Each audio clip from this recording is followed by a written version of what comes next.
오늘 누가복음 17장 26절부터 37절입니다.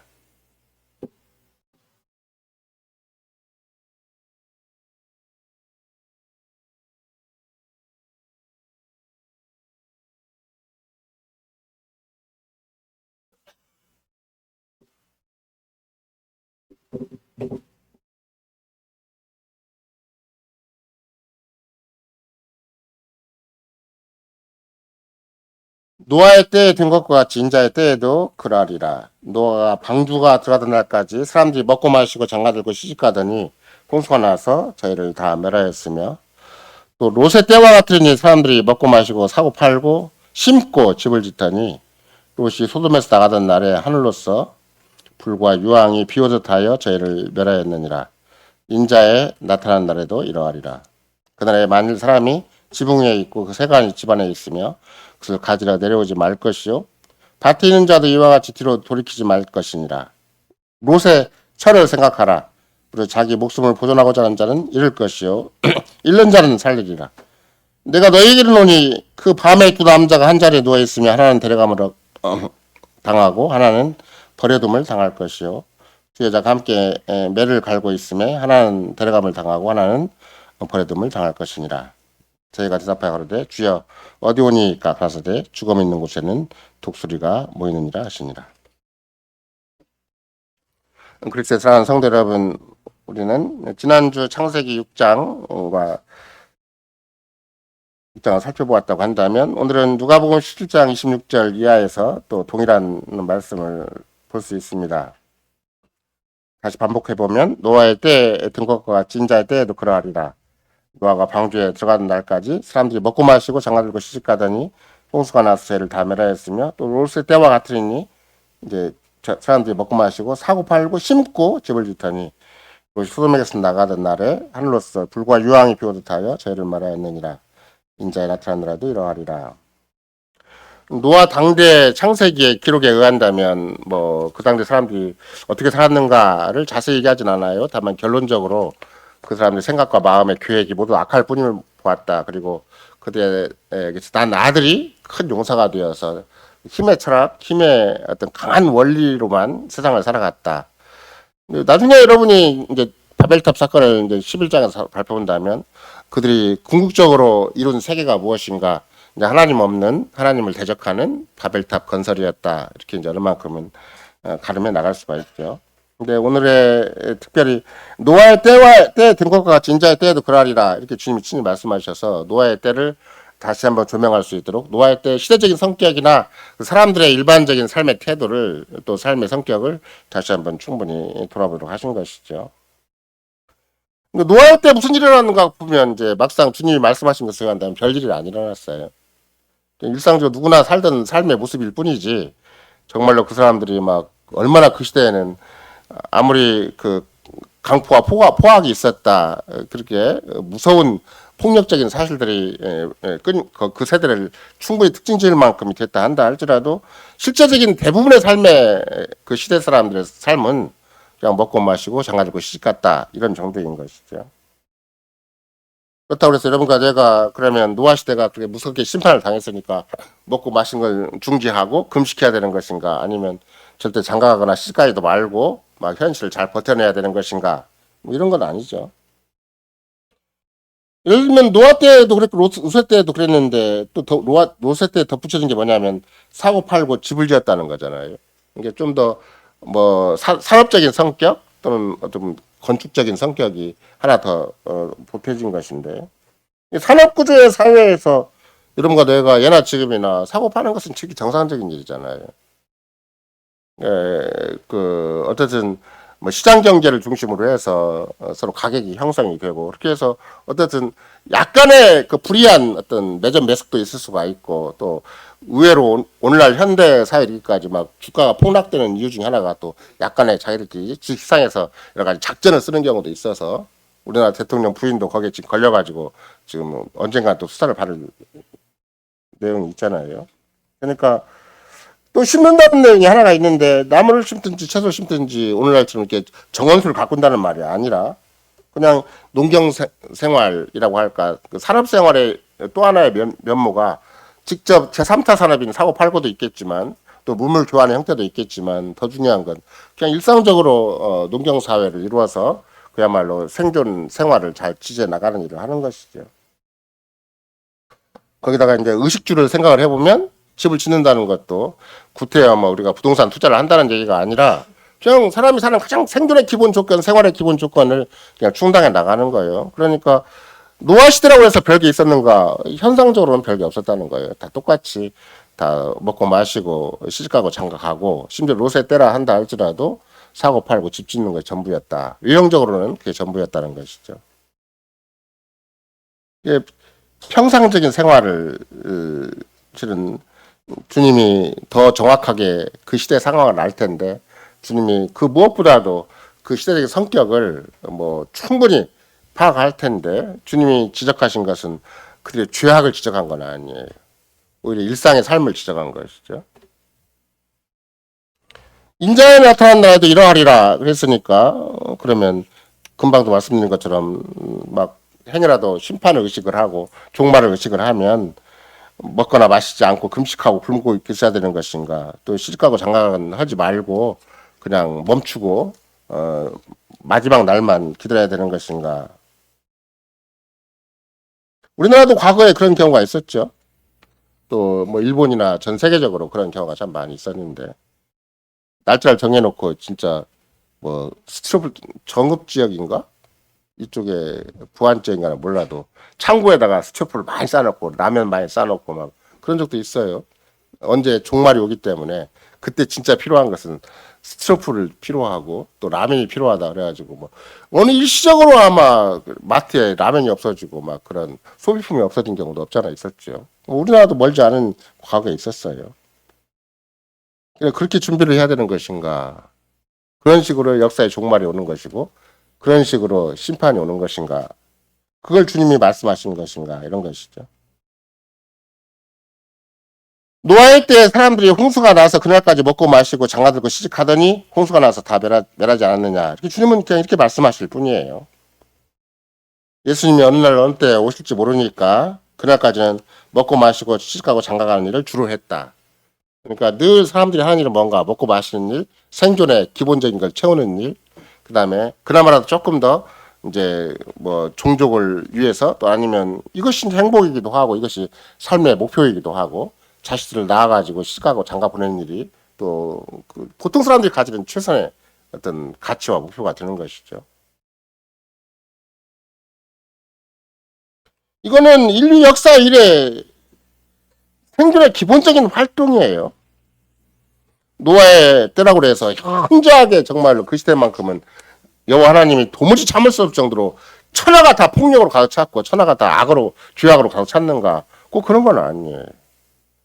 그 현상적으로 보면은 전혀 다른 시대와 다를 바가 없고 심지어 예수님 당대와 다를 바가 없고 오늘날 우리가 이 말씀을 읽어도 우리도 뭐 먹고 마시고 시집가고 장가가는 일 잘하고 사고 팔고 심고 집을 짓는 것 그런 것이 우리에게 다반사로 일어나는 일들이지 우리라고 그래서 뭐 특별하게 뭐 더 이 시대 물론 여러분과 내가 그 역사 이면에 또 우리 사회적 정치적 그 이면에 보면은 진짜 악한 일이 굉장히 많이 있고 최근에도 제가 얼핏 본 뭐 그게 진짜인지 가짜인지 잘 모르겠어요. 광주 사태를 왜 미국에서 허용을 할 수밖에 없었는가? 왜 그냥 방관할 수밖에 없었는가?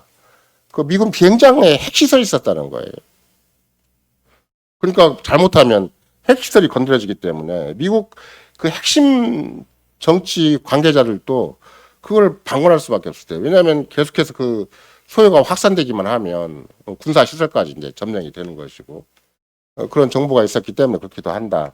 그러니 뭐 여러분과 내가 가진 정보 자체가 얼마나 불안하고 얼마나 위기일발적인 또는 우리가 알지 못하는 그런 거무술수라고 해야 되나 뭐 외교 정치 사회 이런 문제가 얼마나 가득한 것인가. 그러니까 충분히 미국 개입해서 뭐 예를 들면 이란이나 이라크의 어떤 우두머리를 쳐다는 걸 가만히 보면 미국이 개입을 해서 충분히 문제를 해결할 수 있는데 또 그거 놔두고 왜 그렇게 방관할 수밖에 없었는가. 그래서 불의한 정부가 나서서 우리 민족의 역사 또는 우리 현대 사회를 그렇게 불안하고 혼돈스럽게 만들었는가 이거 생각을 해본다 할지라도 그거는 이제 저 비밀리에 숨겨진 것이고 또 그게 사실 여부가 확인될 수 있는 것이 아니고 현상적으로는 어떻게 살아가는가 그러면 뭐 요새 시대를 한다 할지라도 아무리 뭐 6.25가 일어났고 5.18 일어났고 또 그 험한 사건이 우리나라에 일어났다 할지라도 태반의 사람들은 다 왔다 여러 가지 불행한 그런 굉장히 험한 역경 속에서도 먹고 마시고 사고 팔고 장가 들고 시집가는 일 변함이 없이 했죠. 예를 들면 전쟁의 와중이니까 출생률 줄었는 거 안 그랬어요. 이런 거 나도 이런 거 내가 전후 세대잖아요. 아니 다른 사람 빼고 우리 세대는 전후 세대라고 그래가지고 가장 인구수가 높았던 때. 그럼 전후 세대라는 것은 참 경제적으로 곰핍한 시대고 환경적으로 이렇게 막 요새 젊은 사람들 생각하듯이 막 애기도 안 낳고 우리끼리 잘 먹고 잘 살기도 벅차게 지내니까 직업도 가지기 어렵고 잘 키우기도 어려운 시대니까 그냥 우리끼리 홀로 살자라는 것이 이런 시대에 팽배한 또 다른 방법론이기도 한데 우리 시대는 상황과 너무나 어려웠어요. 근데 오히려 인구 증가는 훨씬 많았고 그래서 50년대 중후반의 세대는 전부 전후 세대들이라고 그러고 그때는 지금 그 세대가 다 노인네가 돼가지고 경로 우대를 하려다 보니까 전부 재정이 모자랄 정도가 되는 거잖아요. 지금 저도 경로를 받아야 되는데 잘 못 받고 있어요. 그러니까 노아의 당대뿐만이 아니라 또 예수님 당대뿐만이 아니라 오늘날 이 시대 우리 사정을 살펴본다 할지라도 아무리 여건이 험해도 할 짓은 다 해요. 그 할 짓이 뭔가 그랬더니 먹고 마시고 장가 들고 시집가고 심지어 사고 팔고 심고 집을 짓는 일은 변함없이 하는 것이다. 이런 것을 우리가 예나 지금이나 똑같이 생각할 수가 있는 것인데 근데 문제는 무엇인가 그 시대의 특징을 주님이 표현하신 대로 주님이 제시하신 대로 생각을 해보기로 한다면 노아의 방주에 들어간 날까지 그것밖에 안 했다 이런 것이 문제가 되는 거죠. 심판 하루 전까지 심판이 있는 그날 당일까지도 그것밖에 안 했다. 그것이 삶의 전부였고 그것이 세상 사람들이 국가가 사회가 존재하는 유일한 목적이 되었고 가치가 되었다 이렇게 생각을 하는 것이죠. 그것도 예보가 된 거예요. 120년 동안 이제 방주를 짓고 있는 것이니까 그날까지라고 주님이 명백히 얘기를 하고 먹고 마시고 시집가고 장가가는 일은 그런 항다반의 생활, 일상사의 생활을 홍수가 임하는 그날까지 계속하다가 멸망을 했다. 전혀 준비가 안 된 거고 전혀 마음에 아무런 의식이 없는 거죠. 그래서 이걸 전체적으로 여러분과 나도 볼지라도 오늘날 교회가 막 서 있고 또 대부분의 막 사람들이 예수 믿는 것처럼 보이기도 하고 막 기독교가 부흥하는 것처럼 보이잖아요. 근데 결정적인 문제가 뭔가 세상과 교회가 종합적으로 의식하는 게 이 심판에 대한 아무런 감각이 없어요. 심판은 역사적으로 최후의 심판도 있지만 일상적으로 있는 게 심판이거든요. 하나님의 그 형벌적인 차원에서 심판이 있는 거예요. 근데 그걸 사람들이 잘 몰라요. 우리가 잘 아는 대로 여러분과 제가 막 잘 극복한 것처럼 보이지만 코로나도 하나님 내신 심판 중에 하나인 거예요. 그러면 전 인류적으로 그야말로 에피데믹한 그런 팬데믹한 그런 것만 심판인 거 아니에요. 우리가 일상생활에서 당하는 게 굉장히 많아요. 겉으로는 멀쩡하게 보이니까 그냥 여기서 표현한 대로 다 사람들이 먹고 마시고 장가들고 시집가고 뭐 집을 사고 팔고 뭐 짓고 그런 것 그 전부인 것처럼 보이지만 그 속에는 각 집안마다 개인마다 엄청난 하나님의 보이지 않는 형벌에 대한 심판이 다 있는 것이지 하나님이 절대 죄를 그냥 간과하고 역사 끝날 때까지 가만 두신 법이 없어. 만약에 어떤 사람이 이 지상에서 역사가 진행되는 동안 심판을 안 당한다 그러면 마지막 최후의 심판을 당하는 건 더 무서운 거예요. 그때는 죽어도 죽지 못한 그런 유황불에 타는데도 뭐 끝까지 살아있어야 되니까 얼마나 고통이 심하겠어요.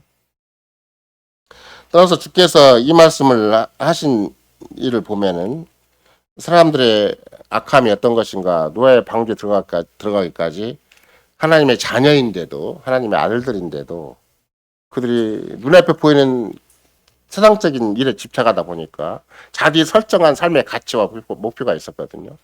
혼인을 통한 행복을 추구하는 거예요. 근데 문제는 뭔가 혼인을 왜 조정하시는가도 모르고 사람이 이 땅에 왜 존재하는가도 모르고 우리는 뭘 위해 살아야 되는 것인가 어떻게 살아야 되는 것인가에 대해서 전혀 알지 못하고 하나님 없는 세상 하나님을 거부한 세상에서 인간들끼리 모여서 행복을 추구하고 삶의 가치와 목표를 추구한다는 것이 이제 문제가 되는 것이죠. 그러다 보니까 하나님의 심판도 철저하게 무시해버리고 그날 직전까지 또 그날 아침까지 만약 그날 새벽에 비가 오기 시작을 했다면 그날 아침까지도 그런 여전히 똑같은 막 벌떡 일어나서 막 직장 가게 바쁘겠죠.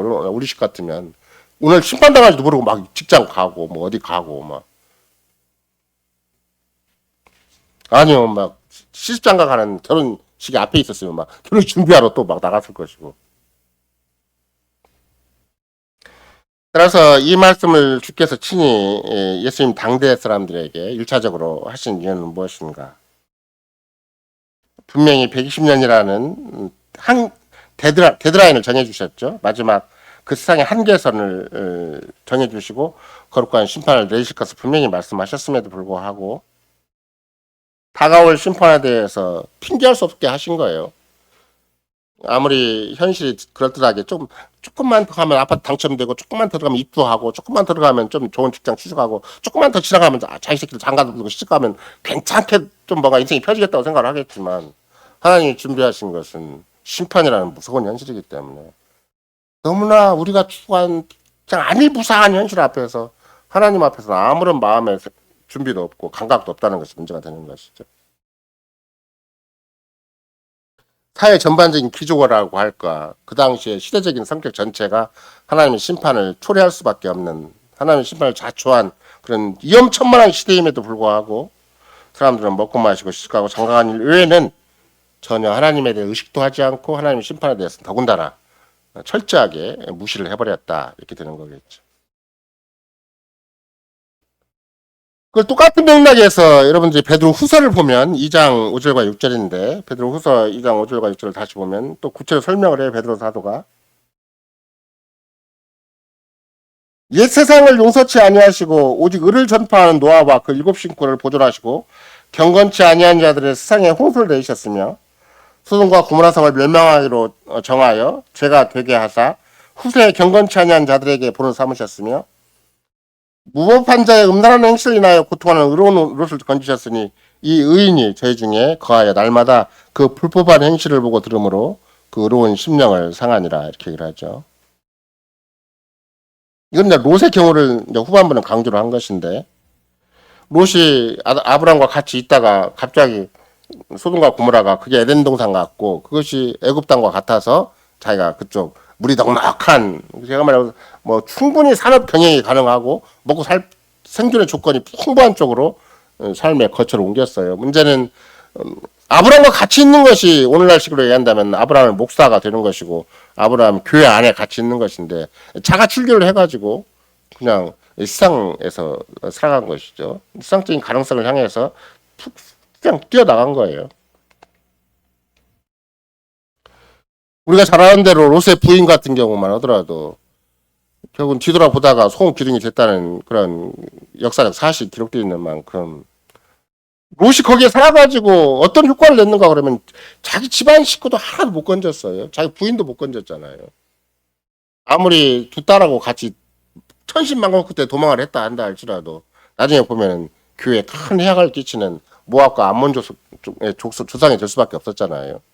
그러면 그 롯의 행보로 말미암아 또 롯의 판단과 결정으로 말미암아 또 롯의 삶으로 말미암아 역사에 끼친 오역이 어떤 것인가, 그거는 우리가 오늘날 생각을 해봐도 참 심각한데 이제 그럼에도 불구하고 베드로 사도가 그 당시 롯이 어떻게 살았는가 그걸 표현할 때 그 의로운 심령을 상했다라고 표현하는, 의로운 심령을 상했다.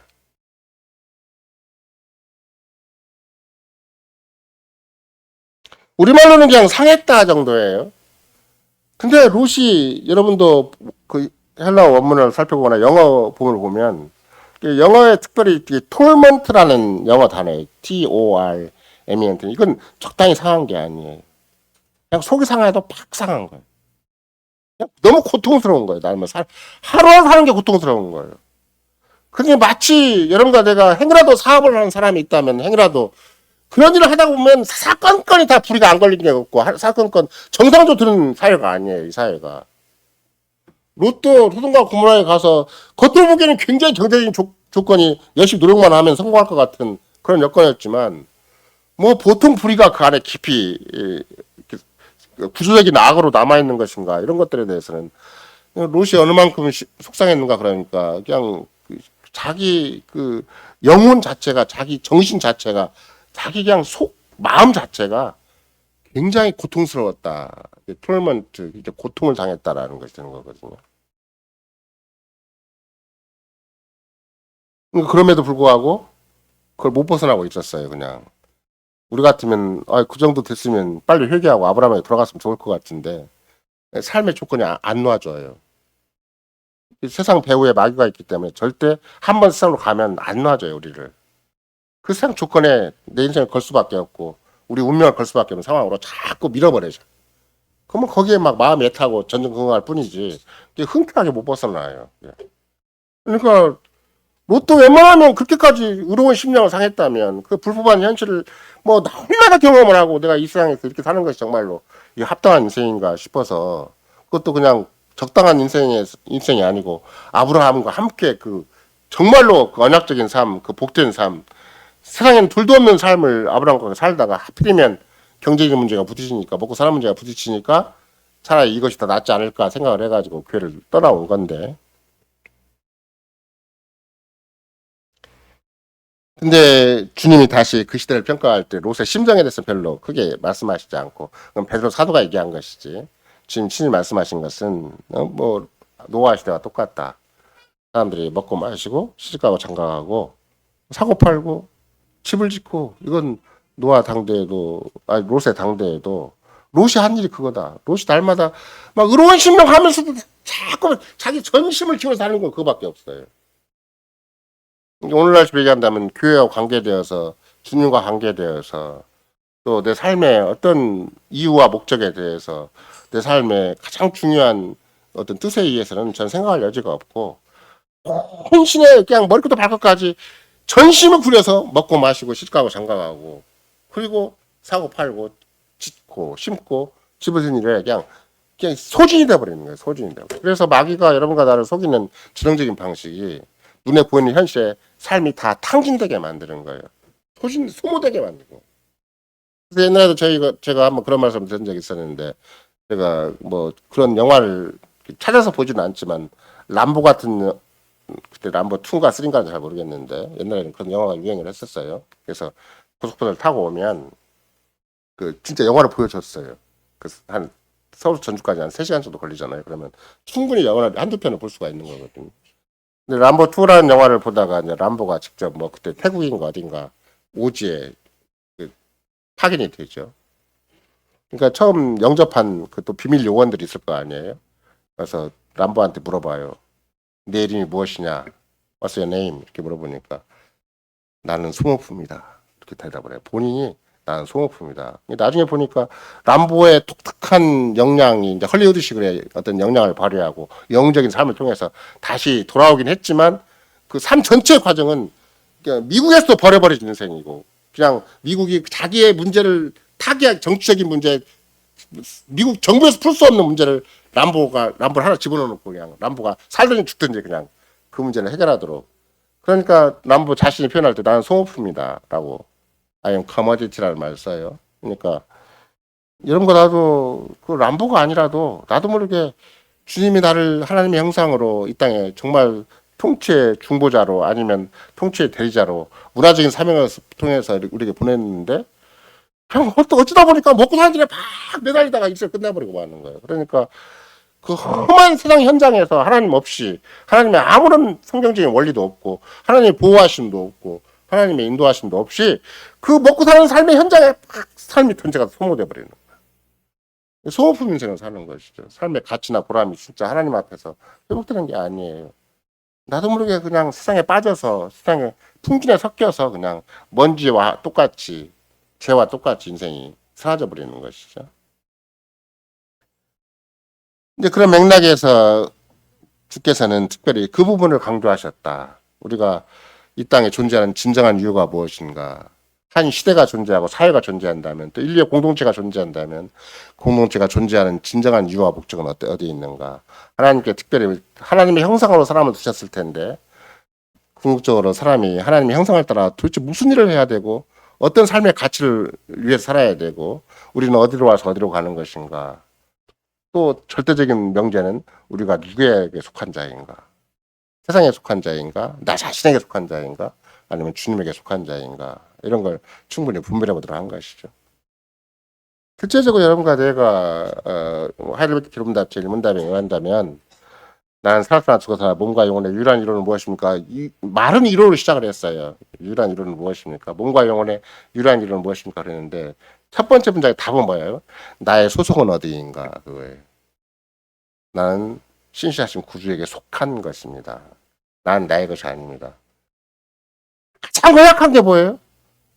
내 인생이 나에게 속했다고 생각하는 거예요.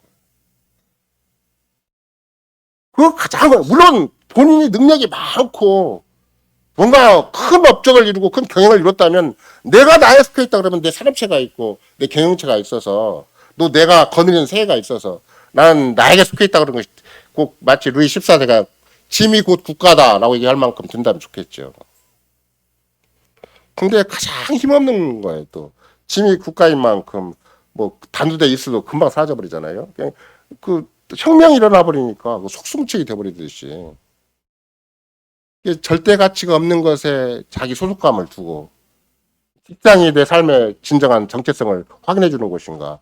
물론 대부분 사람은 그렇게 생각을 해요. 내가 직업이 무엇인가, 직장에서 어느 직급에 있는가, 월급 어느 만큼 받는가.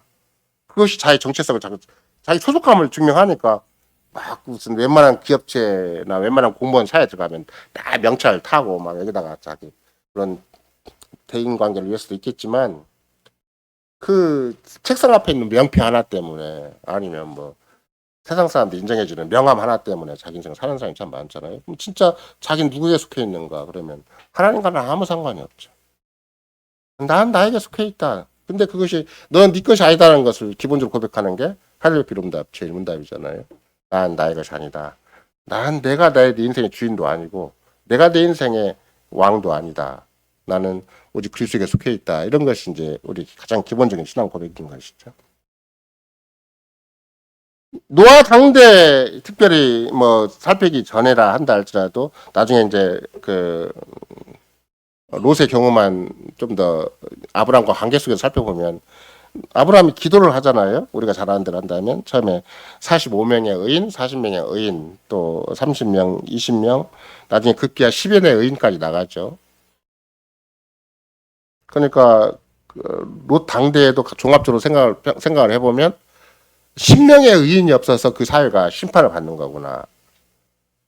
그럼 최소한도 롯이 몸부림을 쳤다면 그 의로운 심령을 상하는 것에 멈추지 않고 끝까지 거기를 적절하고 나와야 되는 거예요. 그러니까 거기서 섞여 살면 그 계속 함몰되는 인생을 살 수밖에 없고 소모되는 인생을 살 수밖에 없지만 반드시 그를 의지하고 이렇게 격자고 다 나와야 되는 건데 교회에 반드시 출석을 하고 어떻게 생각을 한다면 교회에 속해 살아야 되는 것인데 그리스도에게 속해 살아야 되는 것인데 격자고 나가지 못한 한계가 있기 때문에 그게 파묻혀 살아가는 거잖아요.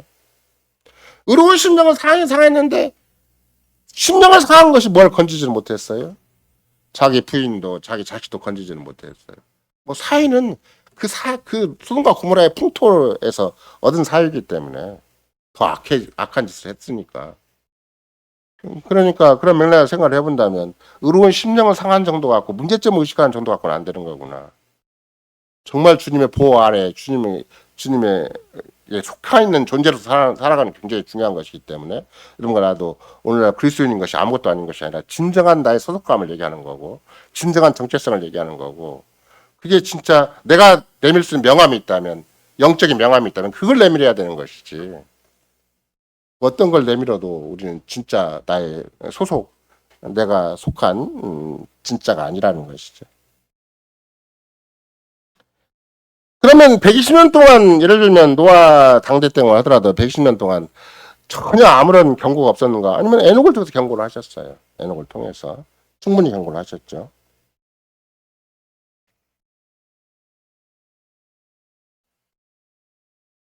그러니까 결국은 에녹이 목숨을 걸고 증거를 했음에도 불구하고 지난번에 말씀드린 것처럼 집안 식구도 일가 친척도 이나 족족도 말을 안 들어요.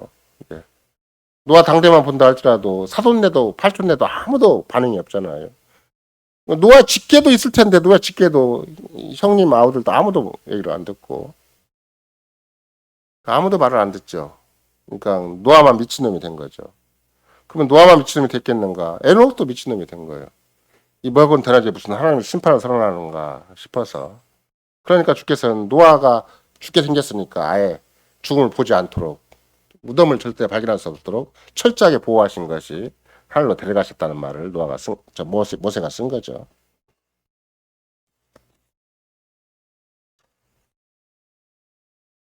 우리가 지난번에 살펴본 대로 한다면 하나님께서 사람을 지으셨을 때 정말로 아름답게 지었어요. 보시기에 심히 좋았다고 했으니까. 근데 에덴 동산에서 이제 범죄하고 타락한 이래로 많은 자식을 낳았다 한다 할지라도 그 대표적인 자식들이 하나는 카인이고 하나는 아벨이었잖아요.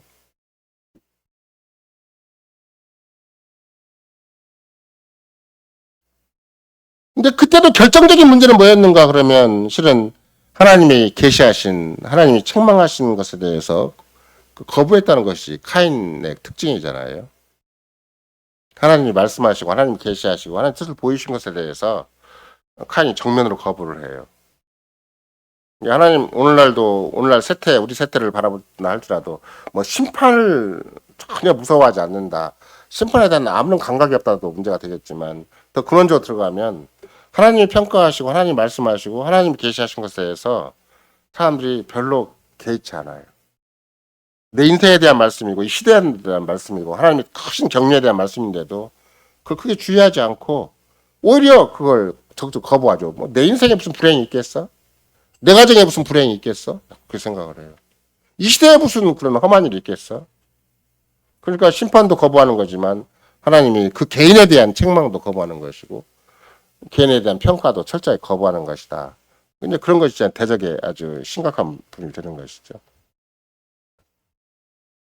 만약에 그 시대 성격을 얘기를 한다면 아벨의 종교와 카인의 종교와는 절대 같이 갈 수가 없어요. 그게 이제 참과 거짓이 확실하다는 것인데 이런 거 내가 현상적으로 볼 때 저 교회가 뭐 신앙고백을 안 받았다, 뭐 개혁교회적인 교회 질서가 없다, 또 카톨릭만 본다 할지라도 교권이 아주 철저히 지배하고 있다 이렇게 볼 수도 있겠지만 결정적인 건 무엇인가? 우리에게 달린 게 아니에요. 하나님이 보실 때 이게 좋은 건가 나쁜 건가? 하나님이 선으로 판단하시는가 악으로 판단하시는 것인가? 아벨의 제사를 하나님이 받으신 것을 분명히 표현하신 것이고 카인의 제사인데 거부하신 걸 분명히 표현하신 거잖아요. 그러면 여호와 하나님에게 달려있는 것이지 우리끼리 평가하고 판단하고 서로 금을 긋는 게 아니에요. 우리는 우리의 믿음으로 우리의 현실을 가르며 나가는 거예요. 여호와 하나님께서 우리를 궁히 여기시고 우리의 예배를 받으시고 우리와 함께 은혜를 베푸시고 우리를 당신의 것으로 삼으셨다는 것을 우리가 믿을 뿐이지 그걸 그 카인의 종교적인 성격을 가지고 카인이 나름대로 가지고 있는 삶의 원칙이나 방법을 가지고 그걸 우리가 잘못했다고 평가할 수가 없어요. 그러니까 아무리 이웃교회 우리도 우리 교회 주변에 사방팔방에 많은 교단이 있고 많은 교파가 있다 한다 할지라도 그걸 평가하라고 있는 게 아니고 그건 주께 맡길 뿐이에요. 주께 친히 뭐가 참 예배고 뭐가 거짓 예배인가 마치 카인의 예배와 아벨의 예배를 주님이 친히 가르며 나가듯이 주께 참으로 예배를 드린 자, 참으로 주를 의지한 자에게는 계속 상을 주세요. 주님이 우리의 마음을 풍요롭게 해주시고 생각을 깊게 해주시고 우리의 현안들에 대해서 자꾸 주님을 신뢰하는 만큼 주님을 사랑하는 만큼 뭐 세상에서 알 수 없는 힘이 자꾸 생겨요. 정말로 성신하에서 의와 평강과 희락이 나한테 계속 보장되는 것이죠. 근데 예배를 안 받으시는 자들은 아무리 카톨릭처럼 막 장엄하게 휘황찬란하게 예배를 드려도 별로 겉으로 보기에는 멀쩡해 보이고 겉으로 보기에는 막 어느 교회보다도 장엄하고 막 종교적인 특별한 성격이 강한 것처럼 보인다 할지라도 주님이 안 받으시면 그거 끝나는 거예요. 주께 맡기는 일이고 주께서 가름하실 일이 되는 것이죠. 그런 맥락에서 이제 카인의 어떤 큰 주류가 있었고 나중에 이제 아벨이 사라진 다음에 여호와께 다신 셋을 세워주신 말미암아 셋의 아들인 에노스의 시대부터 여호와 이름을 부르기 시작을 했다 그래서 본격적으로 이제는 여호와를 진짜 경외하는 여호와를 섬기고 여호와를 의지하는 독특한 계보가 생기기 시작을 했다. 이런 것이 이제 창세기적인 가르침이 되는 것이죠. 근데 문제는 이제 이게 창세기 4장이잖아요. 그러면 적어도 그 창세기 4장 다음에 몇 장이에요? 5장이 있고 그다음에 6장 있잖아요. 6장에 지금 누가 타락을 한 거예요? 그 셋 계통이 타락했다는 말이에요. 하나님의 아들들이 사람 딸들과 혼인한 것이 되니까 그 셋 계통이 타락했다는 말이 6장의 표현들이에요. 하나님의 형상을 가진 하나님을 경외하는 정말로 하나님 앞에 독특한 새로운 혈통을 형성한 카이니즘이 아닌 쪽에서 오히려 타락이 있었다. 그게 이제 창세기 6장에 하나님의 아들들이라는 말로 시작하는 거죠. 이제 독특한 새로운 계보가 생겼음에도 불구하고 마귀는 집중적으로 누구를 공격했는가? 카인의 집을 공격한 게 아니에요. 카인의 계보를 공격한 것이 아니라 마귀는 집요하게 여호와 이름을 부르기 시작한 셋의 계보를 집중적으로 공격을 한 거죠.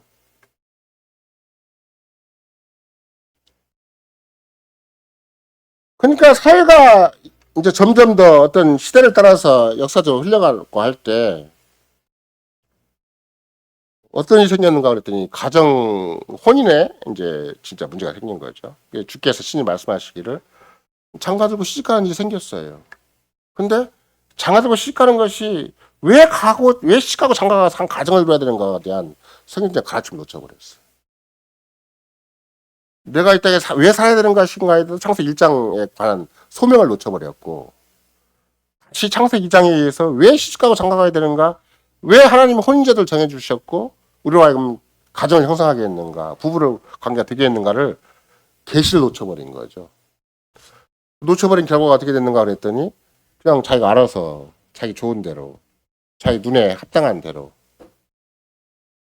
여자를 얻은 것이죠.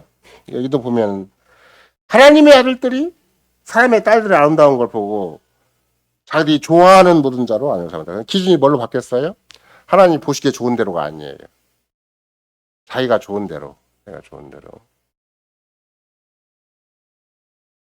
그 결과가 어떤가 했더니 지난번 말씀드린 대로 네피림 같은, 그러니까 우리말로 이제 근원적으로는 타락한 자들이라는 뜻이 되기도 하는데, 실은 그 당시에 만약 시대적인 용어로 그 사람들이 네피림이라고 불렸다라고 얘기를 한다면, 하늘에서 떨어진 자들이다라고.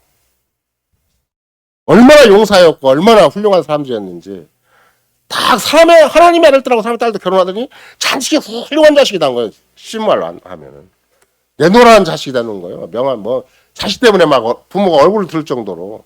근데 그 자식들이 헌짓이 뭔가 그랬더니 하나님을 반신적인 사회를 건설하고, 그렇죠? 반신국을 세웠다는 것이 이제 모세가 친히 하나님 뜻을 우리에게 제시한 것이죠. 보통 사람이 아니라 하늘에서 떨어진 사람들이 낳았어요. 예. 막 우리 부모들도 막 자식 하나 낳으면 막 우리 자식이 천재라고 생각을 하잖아요. 그 이상이에요. 이건 그냥 적당히 한두 사람이 그냥 하나님의 아들 한 사람이 한 사람 결혼했더니 그럼 네피림이 복수가 안 돼. 네피림 복수인데 단수가 딱 나팔이라는 사람이 딱 떨어져가지고 이 사람 하늘에 툭 떨어졌네라고 천재가 났네 이렇게 하는 것이 아니에요. 대부분의 하나님의 아들들이 대부분의 사람 딸들하고 자기들 좋은 대로 막 결혼을 했는데 일군의 집단을 형성을 했고 상당히 인류의 어떤 주된 세력을 형성을 했죠. 근데 전부 훌륭한 자식들 나와가지고 그 사회 기조를 형성을 했어요. 네피림이라는 말인데 훌륭한 사람들이 어떻게 평가를 받았는가? 이 사람들 지금 하늘에 뚝 떨어진 사람들이다. 하나님 없이도 살 사람이다. 나중에 결과적으로는 하나님 없이도 우리끼리 우리 스스로 구원할 자들이다. 이렇게 생각을 한 거죠. 그래서 그들이 우리 스스로 구원하자 그래가지고 그들 중에서 이제 더 위대한 자가 나타나서 바벨탑을 건설한 주동자가 된 거잖아요. 보통 사람이 아니다. 이런 거예요. 그 자식들은 용사와 고대 유명한 자들이었더라. 용사라는 것은 전쟁에서 능한 자를 용사라고도 하지만 만약 영어로 한다면 마이티맨이에요. 마이티맨. 마이티라는 것은 앞에다 올자를 붙으면 전능하다는 말과 똑같아요. 그러니까 그냥 마이티라고 쓰면은 굉장히 능력이 있는 친구들이죠. 하나님 없이도 충분히 나는 내 가정을 행복하게 만들 수가 있고 심지어 내 가정을 구원할 수도 있다. 웬만한 가장들을 잘 얘기를 들어보세요. 난 내가 이렇게 직장을 열심히 다니고 사업을 잘하면 난 내 가정을 행복하게 만들 수가 있다.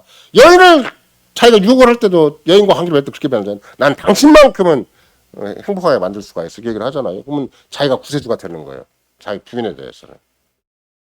근데 그런 일들이 더 위대하게 벌어진 거예요. 그냥 우리는 그냥 결혼하기 위한 명분에 불과하고 또 그때는 막 뭔가 과대망상증이나 뭔가 막 연애 감정이 휩쓸려서 그렇게 말할 수도 있고 막 유민 에브리띵이라고 막 자기 분수 이상의 표현을 써서 막 여자를 어떤지 결혼하기 위한 어떤 방법론을 모색하는 정도가 아니에요. 아니 고대 유명한 자한테 해줬어요 다. 정말로 하나님 말을 들은 사람 따로 결혼하더니 막 세상을 좌지우지할 만한 힘을 가진 자이 된 거죠. 근데 문제는 세상을 좌지우지할 만한데 하나님 없이 하나님과 반대되는 쪽으로 했다는 것이 문제가 되는 거예요. 다른 말로 얘기한다면 교회 건설과는 아무 상관이 없고 하나님 나라의 건설과는 아무 상관이 없다. 그냥 세상적으로 유명한 자들이 되었다 이렇게 된 거죠.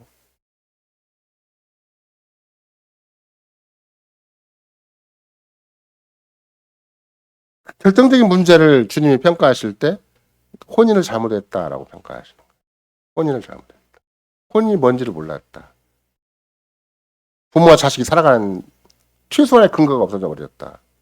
자기들이 알아서 가정의 근거를 형성을 하고 자들이 알아서 부부간의 관계를 형성을 하고 자들이 알아서 자기 인생의 목표를 설정을 하고 자가 자율적인 인간? 어떻게 생각한다면 자기 구원적인 인간상을 만들어 간 거죠. 근데 그 시대 노아 시대 죄악의 특성이 무엇이고 롯 시대의 죄악의 특성이 무엇인가를 또 주님이 친히 말씀하세요. 강포가 휩쓸었다고 얘기를 하죠.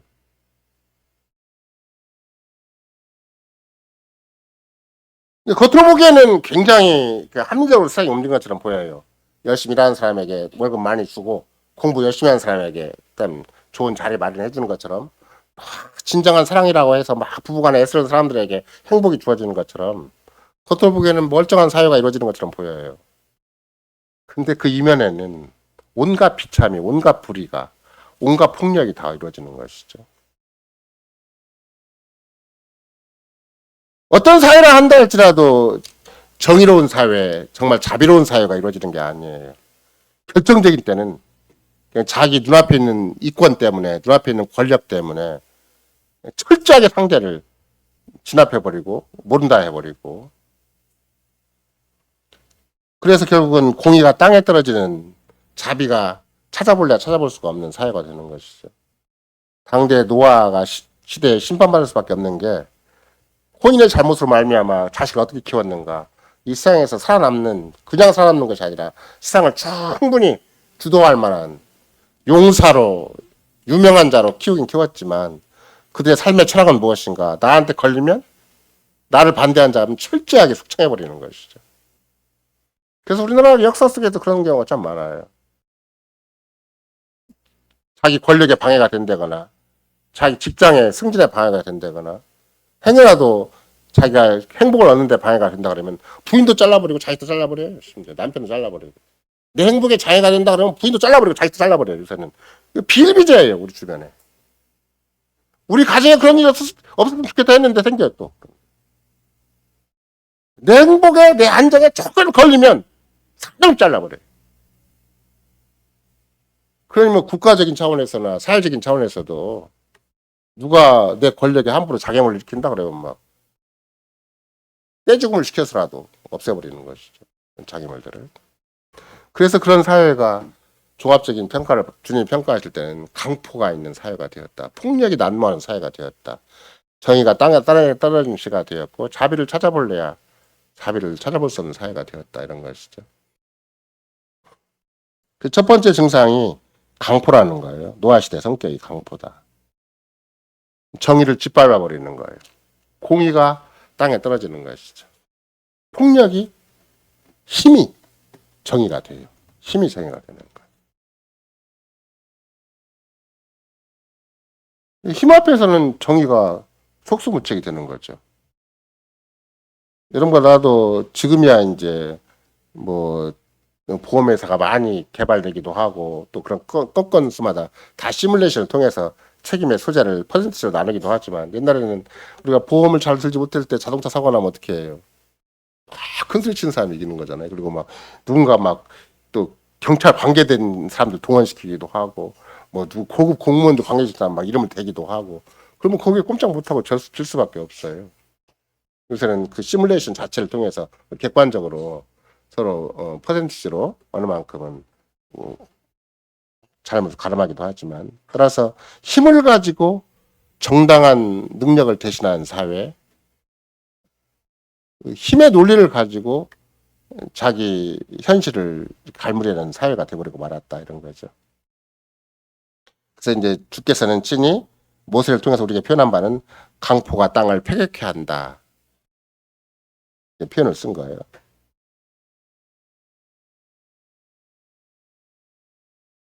그러니까 어느 한 사람이 무슨 그렇게 극한적인 죄를 지었다라고 얘기하는 게 아니에요.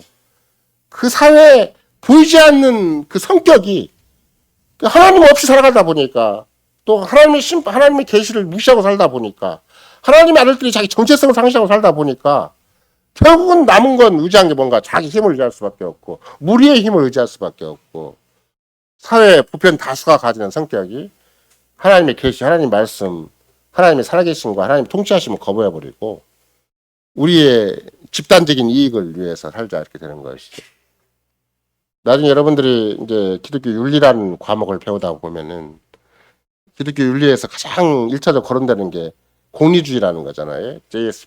벤담과 제레미 같은 사람이 주장한, 그게 최대 다수의 최대 행복을 내세우는 거예요. 그러면 그 말은 굉장히 아름다운 말처럼 들려요. 왜냐하면 최대 다수의 최대 행복이니까. 근데 최대 다수의 최대 행복을 얘기하는 곳에 그 소수가 있을 거 아니에요. 그 제도적인 그 세계 내에 못 들어오고, 어떻게 보면 빈익빈 부익부의 그런 악순환이 반복되다 보니까 소외된 사람이 있을 거 아니에요. 그러니까 그 소외된 사람은 늘 기본적으로 보장받아야 될 행복 추구권을 상실해버리는 거예요. 아예 거기에 접근하지 못하는 거예요. 이 사회가 경제적인 어떤 독점 자본주의 형태로 흘러가면 어떤 식으로 흘러가는 것인가. 그 벤담을 중심으로 한 그 공리주의라는 것이 명분이 되어가지고 소수자들은 철저하게 배제가 되는 거죠. 공동의 사회에 서로 기여하는 사람들끼리만 우리끼리 서로 행복하자, 우리끼리 공동의 가치를 추구하자. 그래서 어제도 우리가 그 청년년 공부 시간에 얘기를 했지만, 남서울 은혜교회라고 서울에 장애인 중심한 교회가 있는데, 그 우리나라 유명한 그 홍정일 목사나 손봉호 교수에 의해서 교회가 세워지려고 했는데, 거기가 하필이면 강남에 중산층이 살아가는 굉장히 고급 아파트 지역이었었어요. 그러니까 님비 현상을 발휘해서 그 모든 주민들이 나와가지고 피켓을 들고, 우리는 장애인 이 교회를 세우겠다는 데도 불구하고 장애인들이 여기 오는 것은 우리 자녀의 교육에 방해가 된다 그래가지고 계속 그냥 시위를 한 거예요. 그 중산층이 전부 다, 강남의 유명자한 사람들이 다. 그래서 홍정일 목사, 손준호 교수가 법에 제소를 했어요. 법이 이겼어요. 그리고 지금도 그 교회가 있어요. 교회 가면 그 밑에서부터 장애인들 휠체어가 들어가도록 복도가 길어서 예배당까지 올라가게 돼 있어요. 그런 시설을 절대 허용을 안 해요. 현대 이기적인 사회가. 아무리 좋은 시설이라도, 아무리 사회 복지에 관한 시설이고 그런 시설이라도 내 뒷마당에는 안 된다. 그게 님비, not in my backyard라는 말의 약화가 님비라는 현상이잖아요. 추악한 현대인들의 이기적인 모습이죠. 이런 것들이. 공동으로 같이 살자는 생각이 없어요. 겨우 같이 살자는 최대의 가치가 뭔가? 공리주의예요. 최대 다수의 최대 행복이다. 거기에 소외된 사람에 대해서는, 거기에 대한 약자에 대해서는, 이 사회가 책임져야 될 당사자에 대해서는 책임 안 지겠다는 거예요. 이런 것들이 전형적인 뭐가 돼요? 강포가 지배해가지고 폐기한 사회가 되는 거예요. 하나님 앞에 반동적이고 반역적인 사회가 되는 거죠. 하나님이 세상을 만드실 때는, 또 인류를 이 땅에 두실 때는 거룩한 공동체, 정말로 우리가 매 주마다 고백하는 대로 한다면 마음과 뜻과 목숨과 힘을 다할 주를 사랑하고 이웃을 내 몸처럼 사랑하는 그 신비한 사회로, 정말 뼈 중에 뼈, 살 중에 살로서 한 연합되는 그 한 몸 이상의 사회로 인류를, 공동체를 만들고자 의도하셨는데, 너무나 거리가 멀게 그 자기 눈앞에 이권 때문에, 그냥 자기 자식 하나 잘 키우다는 것 때문에 공동의 사회가 추구해야 될 정의를 다 묵살해버리고, 약자들을 보호해야 될 책임을 다, 그 자비로운 생각을 다 묻어버리는 그런 세상은 멀지 않아요. 우리 사회도. 먼 게 아니에요. 우리라고 해서 뭐 얼마든지 뭐 내가 지나가는 거지가 손 벌리고 있으면 몇 푼 던져줄 수 있을지는 몰라도, 사회 공동의 정의, 공동의 사회가 책임져야 될 부분에 대해서는 저 책임을 안 지겠다는 거예요. 가진 자만, 기득권자만 더 기득권을 더 높이는 차원에서, 보장하는 차원에서만 사회 전반적인 분위기가 흘러가는 것이죠. 그러나 그 당대에 만약에 우리가 모세가 평가한 대로, 또 모세가 주님께서 친히 받은 바 계시한 대로 노아는 의인이고 당세의 완전한 자다, 그런 말을 할 때는, 그러니까 노아는 세상을 의지하지 않았다. 그 사회 현상에 어떤 자기가 발을 들여놓고 거기에서 인생의 행복을 찾거나 그 삶의 안정을 찾거나 삶의 가치 어퍼라면 그것도 안 찾은 거예요. 그냥 하나님이 복 주시면 천만다행이고 하나님이 은혜를 베푸시고 긍휼을 베푸시는 것에만 자기 인생을 다 걸은 거예요. 그러니까 의인이라는 말은 그 시대 사람들이 강포에 휩쓸리고 힘의 철학을 가지고 좌지우지하고 자기를 과시하고 자기 영광과 자기 세계를 구축하기에 자기 일생을 다 쏟았다. 근데 노아는 그런 사람이 아니었다 라는 말도 될 수가 있지만, 성경에 가르칠 때는 의인이다 그 말은 무조건 하나님과 관계된 말이에요. 현상을 절대 의지하고 세상을 절대 의지하지 않았다. 눈꽃만큼 세상을 의지하지 않았어요. 노아 상대라고 해도 믿음이 없긴 하지만 노아를 좀 더 긍정적으로 평가하는 사람도 있겠죠. 우리도 뭐 정확히 그 사람들이 교회 사람은 아니라 한다 할지라도 또 계획교회가 추구하는 것에 대해서 얼마큼 긍정적으로 보는 사람도 없지 않아 있을 테니까, 누군가가 그 사람과 개인적인 상대를 해보면 이 사람 생각이 순수하고 아름답다고 생각을 들면 그만큼 인정할 거 아니에요. 근데 중요한 것은 설령 어떤 경우에 노아에게 긍정적인 표현을 했다 한다 할지라도 노아의 삶에 대해서, 노아의 생각에 대해서, 노아의 인생에 대해서 조금 더 긍정적으로 평가했다 한다 할지라도 그걸 의지한 게 아니에요. 그런 사람도 뭐 쉽지는 않았겠지만, 그러니까 세상을 현실을 바라보고 끝까지 하늘에 계신 주만 의지했다. 이게 의인이라는 말이에요. 절대 눈앞에 세상적인 조건을 가지고 우물쭈물 하질 않았어요. 왜? 자기는 심판을 대비해서 방주를 짓고 있는 사람이거든요. 내 가정, 내 식구들 큰 세상 앞에 출세시켜가지고 먹고 살게 해가지고 어떤 직업을 잡고 막 거기에서 간신히 생존에 드시지 않고 살도록 몸부림친 사람이 아니에요. 그냥 자기 생명 데리고 무조건 방주를 치는데 동참시킨 사람이죠. 그럼 이웃 사람들이 일가 친척이 뭐라고 얘기하고, 지 인생도 책임 못 지더니 지 자식들 인생도 책임 못 지네? 이렇게 얘기할 거 아니에요. 번들어하게 좀 학교도 다니게 하고 번들어하게 좀 세상에서 좀 이름도 내게 하지, 왜 저렇게 지가 끌고 앉아서 똑같이 망할 짓만 하고 미친 짓만 하는 것인가. 이게 노아가 그 자식과 한 일이에요. 근데 그게 모세가 평가할 때는 당시의 의인이었다라고 평가하는 것이고, 당시의 완전한 자다, 그 시대에 하나님 앞에서 가장 신실한 자고 하나님의 뜻에 부합된 자다, 이렇게 얘기를 하는 것이죠. 따라서 아브라함 당대 때 롯 같은 경우도 의인 10명이 없어서 하나님의 무서운 심판을 당했죠. 다른 말로 얘기한다면 최소한의 교회가 없었어요. 우리가 10명이라는 말을 쓸 때는 그 당대 시대를 유지시킬 만한, 그 사회를 유지시킬 만한 하나님의 절대 평가 앞에 쓸모 있는 교회가 하나도 없었어요.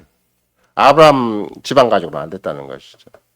더군다나 소돔과 고모라 차원에서 정말로 롯이 의로운 심령을 상할 것이 아니라 정말로 거기에서 복음을 끝까지 간직하고 끝까지 하나님 말씀 순종하고 끝까지 믿음으로 살았으면 적어도 자기 부인과 자기 자식은 건졌을 텐데, 그러면 적어도 주님께서 아브라함과 연결시켜서 그 시대에 의인 10명을 만들어냈을 텐데 안 된 거예요. 우리 교회만 홀로 존재했으나 주께서는 각별하게 주원 계획기를 붙여주셔서 너희가 절대 실망하지 말고 끝까지 너희가 믿는 신앙 고백을 유지하고 살아라. 그 교회관을 유지하고 살아라. 그 하나님 말씀에 대한 순종과 믿음을 유지하고 살아라는 것이 주님이 이웃교회 우리에게 붙여준 이유가 되는 거잖아요. 그와 똑같아요. 만약 롯이 진정으로 의로운 심령을 상했다면, 그래서 의로운 심령을 상했으니까 그 고통에서 머물지 않고 정말 주를 의지해서 노아처럼 세상을 의지하지 말고 주만 의지했다면 그럼 답이 주님이 충분히 주셨을 거예요. 그래서 제가 월요일마다 가끔씩 그 목회하시는 분들한테 얘기할 때도 진짜 주님을 사랑하고 주를 의지하면 반드시 답을 주신다. 아무리 세상이 험하고 우리밖에 없다 한다 할지라도 내가 참으로 살아계신 주님을 의지하고 주 앞에 나를 맡기고 살아가면 주님이 충분히 답을 주시는 것이지, 이상 조건이 뭐 상관이 없고 누가 나를 인정해주고 안 인정하면 상관이 없는 거다. 목회적인 차원에서도 그렇고 인생적인 차원에서 그런 것이다. 정말 롯이 그랬다면 주님이 롯도 구원해 줬잖아요. 정말로 그 어려운 아브라함의 기도가 있었기 때문에 롯을 구원해 내시는 거잖아요. 구원하실 정도가 되면 그 이상의 은혜와 그 이상의 준비를 모세 신앙고백도 분명히 그 어두운 사회를 한다 할지라도 분명하게 교회다운 교회 하나님의 백성다운 모습을 충분히 세워줬을 만하죠. 또 그게 홀로 안 되면 아브라함과 다시 연결시킬 수 있는 그런 길도 얼마든지 가능하죠. 그 시대에 본다 할지라도. 주한교회가 아무리 자기를 주어진 문제 앞에서 속수무책이 있다 할지라도 주님이 우리 교회와 접촉을 시켜주는 거와 똑같은 거예요. 상황이 어려우면 캐나다에서 사람 보내주시잖아요. 여러분과 나는 경험했잖아요. 호주에서 사람 보내주셔서 우리를 만나게 해주시고 격려해 주시는 것이지. 뭐 대한민국처럼 전국에 꽉 처박혀 있으니까 우리끼리 우물쭈물 해야 되는 거 그런 거 아니잖아요. 하늘의 천사를 보내주시기도 하는 거예요. 천군천사를 보내서 우리를 보호하시고 한 번이 주를 믿고 의지하고 살게 해주신 것인 만큼 로또 못하겠어요. 로또 하죠. 근데 세상을 못 잊은 거예요. 그 세상에서 내 자식 참 딸내미 잘 보내가지고 시간하려고 했는데 그 소돔과 고모라 청년들을 만났더니 소돔과 고모라 정신을 못 벗어난 거죠. 타락한 현실을 못 벗어난 거예요. 여러분과 내가 시집가가 장가를 보낸다는 것 자체가 내가 이 땅에 한 가정을 이루고 산다는 것 자체가 하나님 앞에서 그렇게 새기지 아니하면 내가 왜 가정을 이루고 살아야 되지? 내가 왜 자식을 키우고 살아야 되지? 주님의 은혜를 주신 것이 아니면 주님의 복을 주시면 아무 의미가 없어요. 선행 잘 된다 할지라도 내피림밖에 안 돼요.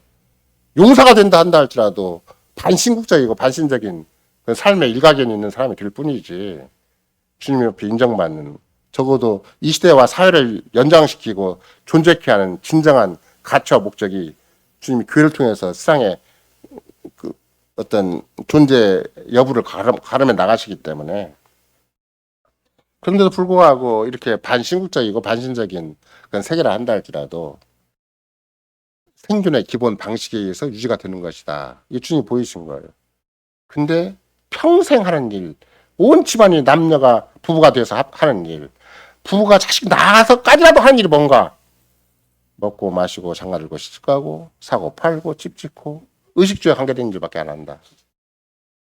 그러니까 뭐 그걸 벗어나서 내 존재 가치가 있고 존재 의미가 있는가? 내가 왜 이 세상을 왜 사는가? 내가 그때 이렇게 부부간을 이루고 자식을 낳아서 한 가정을 이루고 사는 이유와 목적이 무엇인가? 이거에 대해서는 한 말씀 외에는 가르친 데가 없어요. 그냥 행복하면 되지. 먹고 살면 되지 뭐 특별한 게 뭐가 있겠어. 인생이 다 그런 거 아니야? 뭐 이런 식으로 생각하게 만드는 거죠.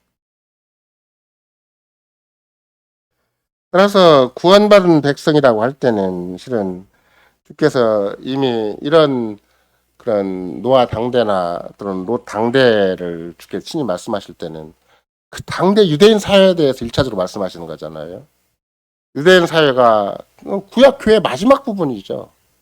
진짜 언약 교회예요. 근데 태반의 교회들 신자들의 모습이 그리스도를 거부할 수밖에 없는 그런 가르침을 받고 있고 그 오신 그리스도를 믿을 수밖에 없는 현실이 된 거잖아요. 그러면 여러분과 나는 이 교회, 우리 시대에 있는 교회를 어떻게 평가할 수가 있는가? 다시 오실 그리스도를 맞이하는 교회가 되는 것인가?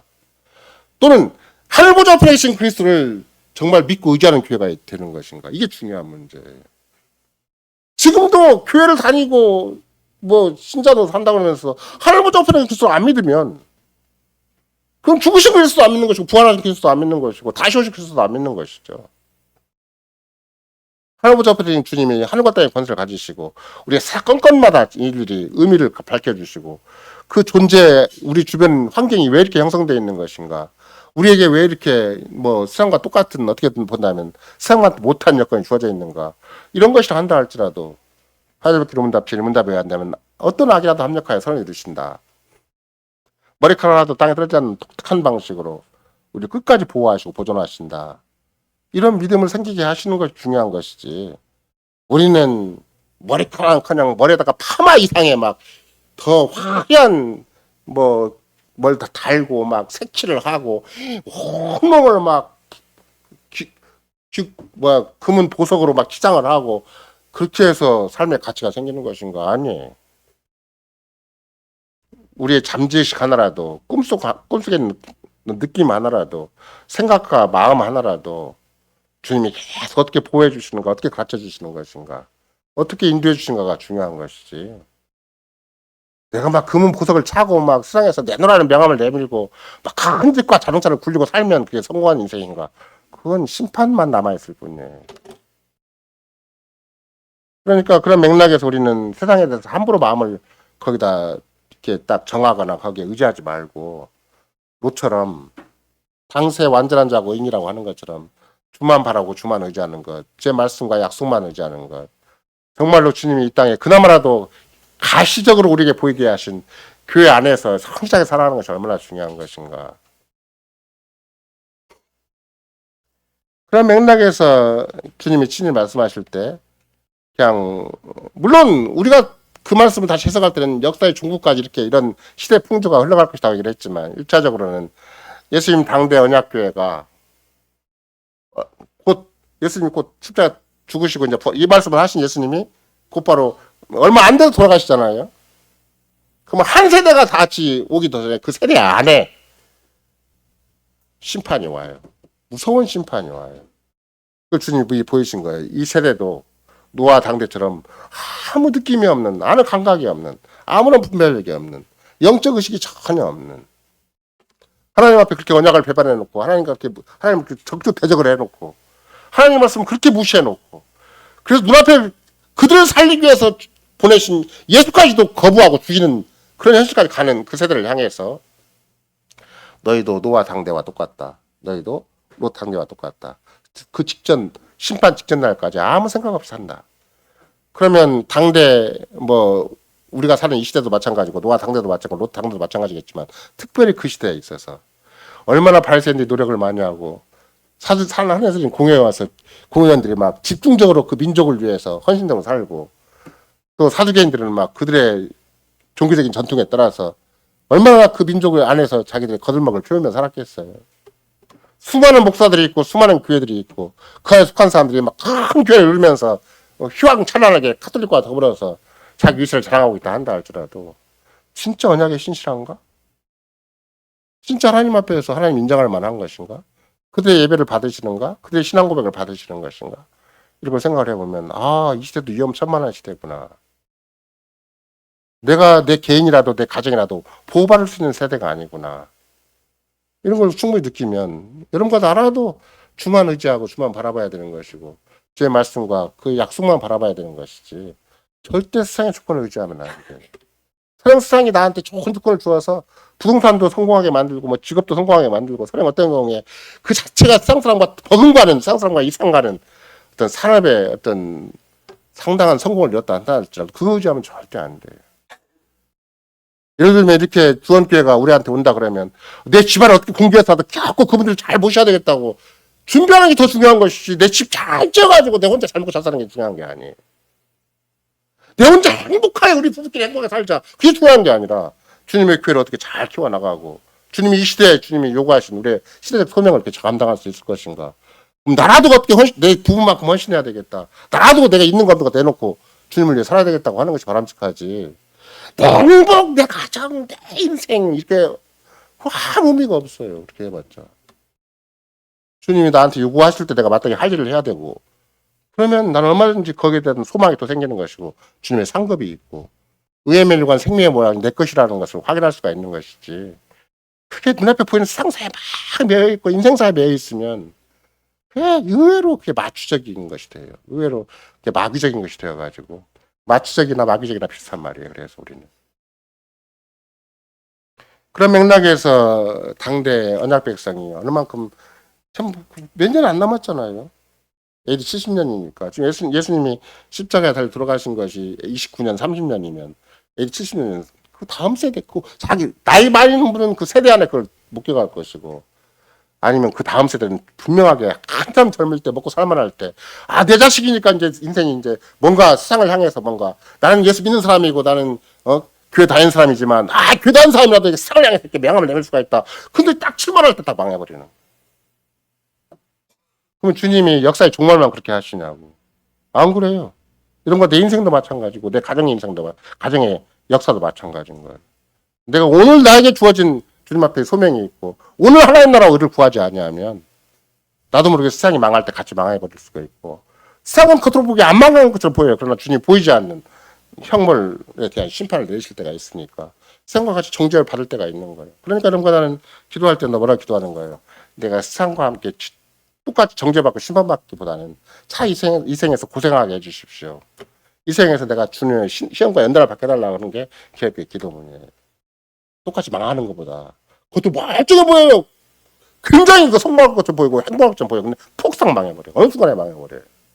망하기 전에 이미 뭐가 있는가? 영적 어두움이 있어요. 영적 흑암이 있잖아요. 이렇게 먹고 마시고 장가들고 시집가고 사업 팔고 침고 집을 짓는데 의식이 없어요. 하나님 말씀에 대한 의식이 없고 깨달음이 없어요. 하나님의 심판과 하나님의 임재에 대한 아무 생각이 없어요. 그게 영적인 흑암이라는 거거든요. 이런 영적인 안매가 1차적인 심판의 시작이에요. 주님 앞에 내 인생이 왜 이 땅에 존재하는가, 어떻게 살아야 되는 것인가, 난 누구인가에 대한, 난 어디에 속되어 있는가에 대한 아무런 준비도 아무런 생각도 아무런 느낌도 없으면 이미 심판은 시작된 것이다. 내가 아무리 잘 살고 아무리 훌륭하게 살고 세상에 내놓으라는 삶을 산다 그래도 그건 헛것이다. 하나님의 심판 앞에는 뭐 속수무책이다. 심판을 견디지 못하고 바람에 나는 겨와 같다는 것이 성경이 가르치는 바가 되는 것이죠. 따라서 우리는 당대가 왜 우리도 모르는 사이에 자꾸 돈을 의지할 수밖에 없고 이 세상에 힘이 있는 자를 자꾸 더 숭배할 수밖에 없는가. 또 심지어 롯 당대에는 그 시대가 굉장한 음란한 풍조에 의해서 세대가 압도돼 있잖아요. 그 음란하다는 건 뭐예요? 근본적으로 뭐 간음을 했다, 무슨 성적으로 나쁜 짓을 했다는 것도 음란이지만 더 심각한 문제는 뭐예요? 혼인의 존재 의미가 없어졌다는 거예요.